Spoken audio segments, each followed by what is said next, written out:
Hey everybody, it's MrFlyingPigHD here. First Q&A Sunday of 2015. Happy New Year to you. Let's get this bad boy underway.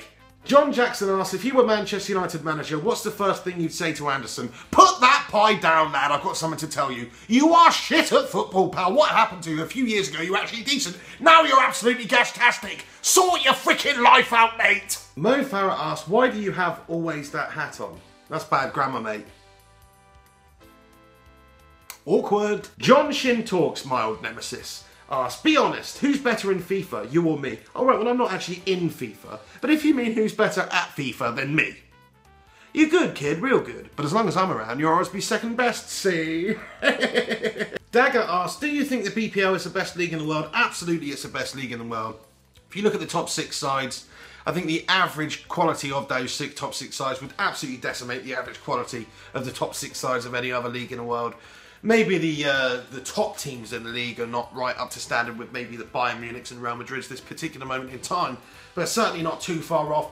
And I mean, if you look at the German league, they've got Bayern Munich running away with it this season. Dortmund are having absolute mares now. Wolfsburg are in second. Yeah, they've got some good teams behind Bayern, but nothing special really, man. You look at Spain, they've got 3 really good teams, Atletico, Barca and Real. Everyone else very average, really, in my opinion.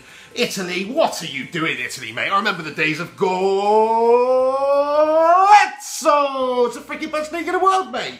Now, it's shit. So definitely, the Barclays Premier League is the strongest league, it's the most entertaining, the most physical, the fastest league in the world, the most even, the most unpredictable. Anything can freaking happen. It's an absolute quality freaking league, man. Daryl asks, do you think Lampard is a sellout? Not at all, to be honest with you, mate. I think Chelsea have had absolute double daymares not keeping hold of Frank Lampard. He's got the best goals to minutes ratio in the freaking league. He's gone to City. He's been an absolute revelation for them. Scored so many important freaking goals for them, including one against Chelsea. I mean, if Chelsea just kept hold of him, they brought Didier Drogba back. They've still got John Terry there. I don't understand the necessity to get rid of Frank Lampard there, to be honest with you. They've had mares. Tommy Hartman asks, if you were stuck on a desert island for 10 years, which Man United player, past or present, would you be stuck with? Well, that's not the hardest question anybody's ever asked me. Jesus, man. That's a tricky one. You've got to take into consideration their personality, their survival skills. You know, it's not about football and ability anymore, is it? I'd probably have to say Anderson, just because in like a starvation scenario, he's probably packing the most meat on his body, isn't he, if you get my drift? Jesus, how did we get onto cannibalism? Dare to Adnan asks, the worst thing you've heard David Moyes say? It's a proud day to be manager of Manchester United. Yanazai fan asks, would you rather be 4'5" or 7'7" tall? I'd have to be 7'7" tall because it'd be so much easier to get stuff off the top of shelves, wouldn't it? If you were 7'7", but no, in reality, what benefit is there to being 4'5"? Okay, you can fit in seats a little bit better, but I mean, if you're 7'7", you can just be like a WWE wrestler. You can be a basketball player. I mean, look at that Yao Ming who plays for China in basketball. You trying to tell me he's a superior athlete? No, he's just freakishly large, mate. Genetic roll of the dice. That's the one I'd choose. Thanks for the question.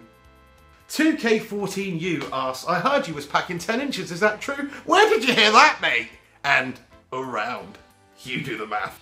MUFC Flyers asks, Joe, my boy would like to know, what is the silliest hat you own and why don't you wear them in your videos? Cheers.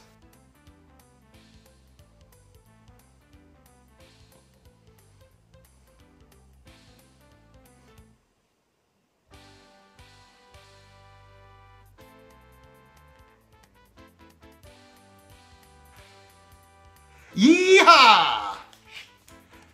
But yeah, that's basically all the hats that I own, and they're all really shit and none of them suit me, which is why I wear this one, because it kind of does suit me. It makes it look slightly less of a knob than all the other ones do. Thanks very much for the question.